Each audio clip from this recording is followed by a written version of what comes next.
Hey guys, welcome back to my channel. If this is your first time, welcome. I'm glad you are here.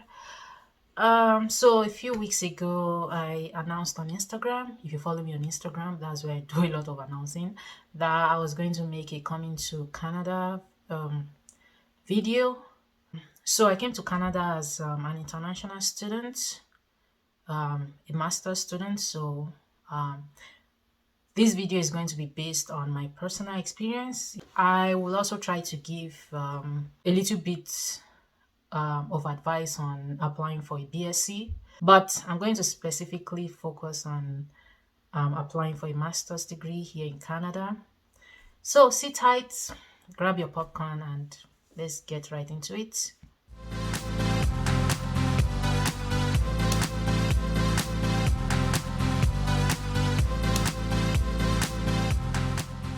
So I'm going to try to make a screenshot of some of the things I'm saying and then put it somewhere here so you can see exactly what I'm doing. I mean, there's a lot of internet searching. I mean, some people pay consultants to do it for them, but I believe if you have the time and you have the dedication, you can do it for like less. You don't have to pay a consultant.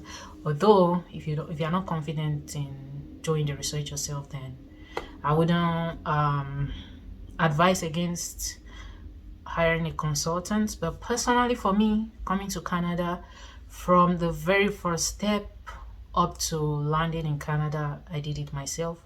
All you need is your internet, your laptop, or if you are good at using phone, your smartphone. Personally speaking, I like the comfort of a laptop because I can open multiple windows and multiple tabs at the same time, unlike, moving in and out of one page on the phone. But I feel like if you wanted to use your phone, it might be possible. But just for reference, the screenshot I'm going to be showing here, it should be easy for you and you can pause to see the different things. Anyway, so I'm not going to cover everything in this one video because if I'm to cover everything in this one video, it's going to take hours of explaining. I'll say, applying for school in Canada take steps, and I'm going to introduce a different step in each video. So hopefully by the end of this series, you should be confident enough to apply yourself to study in Canada. The very first step to do is you have some key decisions to make before you can apply as a student. The first one is you have to decide if you want to remain in Canada after studying or you just want to get a degree and go to your country. Maybe you have some job waiting for you. There are some people like that. But for me personally, in my case, I wanted to migrate to Canada and work afterwards, like live here afterwards. So my very first decision was, okay, I know I'm gonna be staying here for a while, even after school. So to be able to stay here after school, you need work permits. Like, obviously you need a work permit. You can't just go into the workforce like that. Living in Europe, particularly Italy, before this time, there's one distinct difference. Back in Italy, you have to get a job after studying, and it has to be a full-time job. Then once you get that job, you then have to apply for work permit. But in Canada, it's way different. I mean, it's easier, it's more friendly. Here, you graduate, you don't need to get a job. You just apply for your work permit. As long as you've graduated, you just get your transcript, your letter of graduation, and depending on the amount of years that you studied here, you can get between 8 months to a maximum of 3 years of work permit. So, what you would want to do, and in my case, what I did was I had to maximize, like, I just couldn't go and say, okay, here is a program, it's 8 months, I'm going to be done in 8 months, then I start working. No, that's the very step you make the mistake. So, in my case, what I did was, oh, I want to stay in Canada after studying. So, to stay after studying, you need a work permit. And to even stay beyond that, you need a permanent resident. And to do a PR, I'm going to be referring to permanent residence as PR from now on. To be able to get your PR, you need time, right? So, the first mistake you try to avoid is if you are coming for a master's, get a program that is minimum 2 years or an equivalent of 2 years. If you're an undergraduate student, it's not really a problem because I think in Canada, undergraduate studies is 4 years. Yeah, I did my undergraduate in Italy and BSc there is like 3 years. But in Canada, it's 4 years. So you have enough time to be able to get all your acts together. So if you school for two years, you are able to get 3 years max of work permit, and that gives you enough time to be able to apply for permanent residence if it takes 6 months or if it takes 8 months. Like basically, what you're trying to avoid is that okay, I'm here for school. If I get an 8 months program and getting a PR takes about 6 months, or God forbid this pandemic happens and it's taking about more than 6 months, how do I remain legal in this country? So that's why I said you have to think ahead. I need 3 years to be able to get all my acts together, to be able to get my permanent residence here. So I'm going for 2 years master's program. If you're an undergraduate student, you don't need to really worry about that because your program is 4 years anyway. So automatically you qualify for 3 years work permit. So that's for undergraduate student. But for masters, the first thing, make sure that you factor in the amount of time that you need to be able to stabilize yourself in Canada. Because here, I don't think you can be illegal and get away with it. So you would need that enough time to be able to apply to stabilize yourself. So that's the first step. Then once you decide that, okay, this is going to filter away a lot of schools and a lot of programs. So it kind of makes things easy for you, right? You don't have to like go through every single schools and look at it in details. So after this, the next step is to just go to Google. Google is your friend. Go to Google.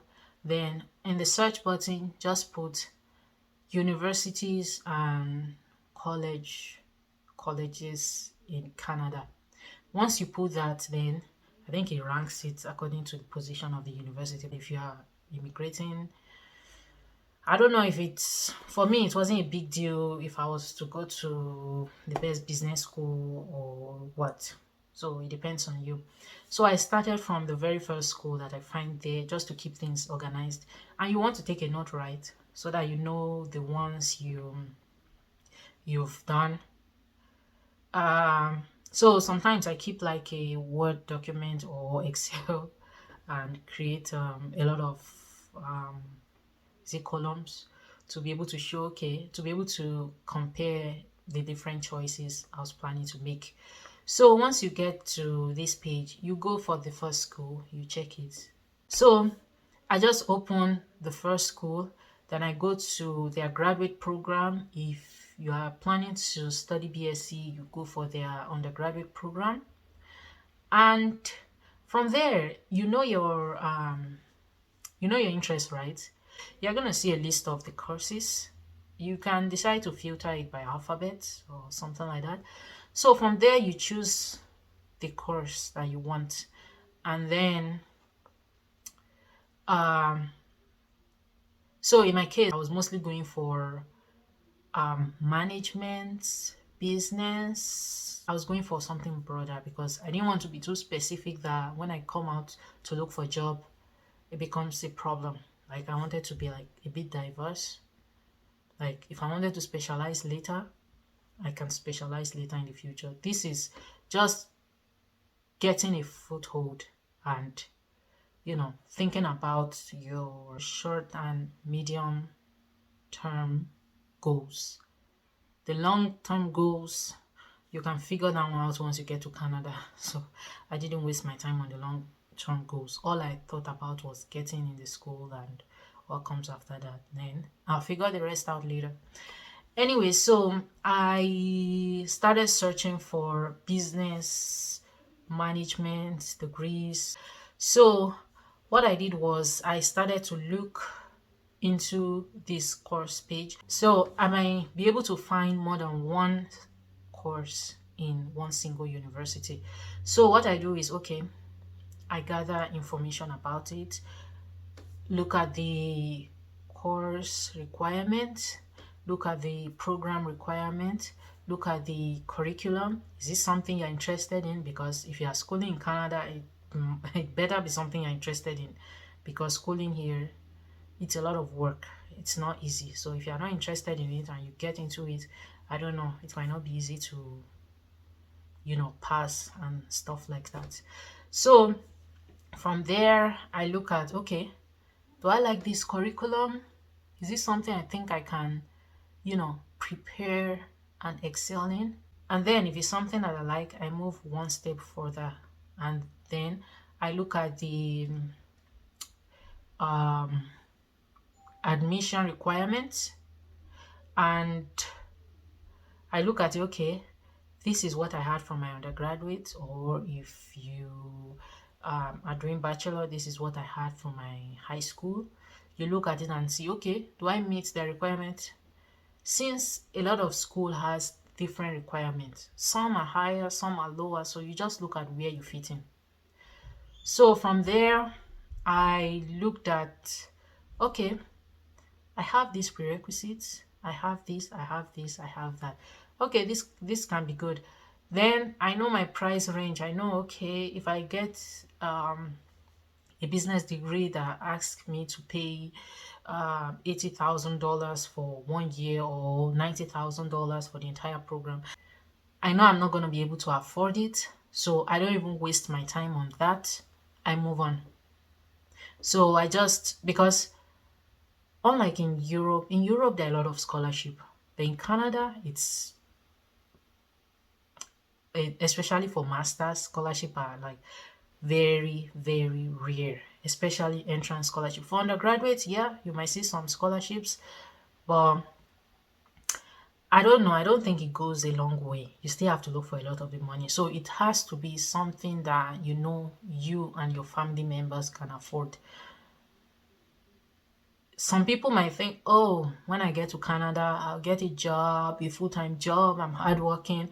Believe me, there's no amount of hard work that you are going to be able to do, that you're going to be able to raise like 50,000 a year.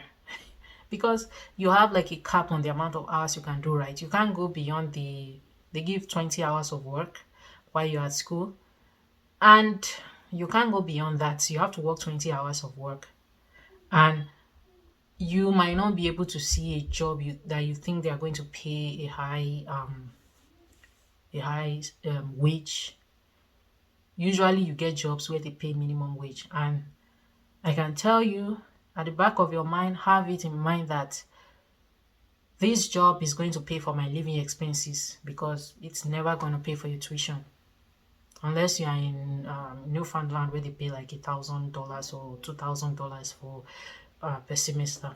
If you are schooling here and the school is like, my program was like 10,000 per semester. There's no amount of work. Even when I took a summer off to work and I was working full time account payable job, I was so stressed out. I still needed like family assistance to be able to pay my tuition. So forget it.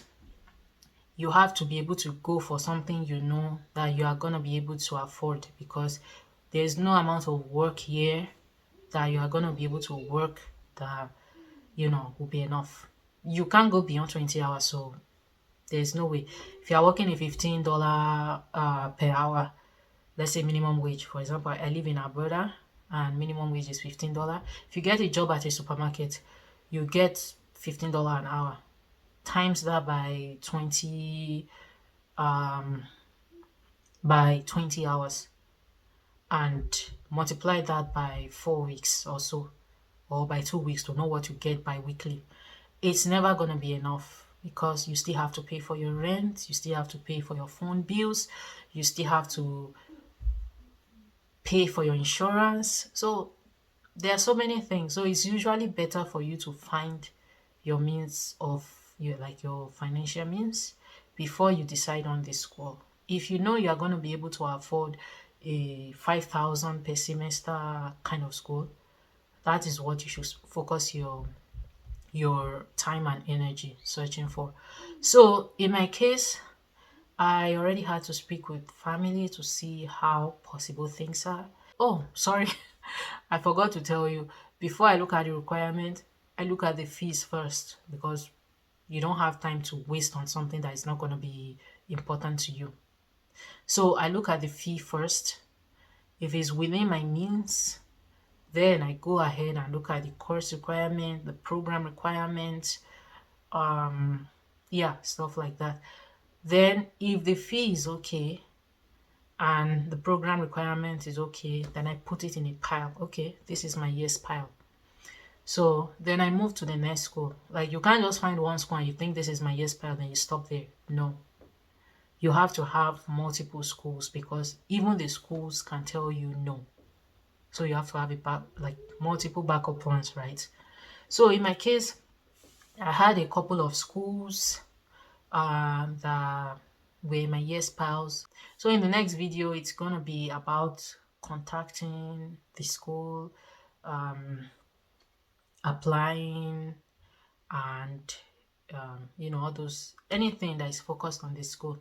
For now, you leave the visa. For now, you focus on securing an admission first. So thank you so much for watching. If you have any question, you can reach out to me in the comment section, or if it's private, if you want it to be private, I'm gonna put my Instagram here, so you can send me a DM and secure some connection, yeah, for further questions. So see you in my next video. Bye.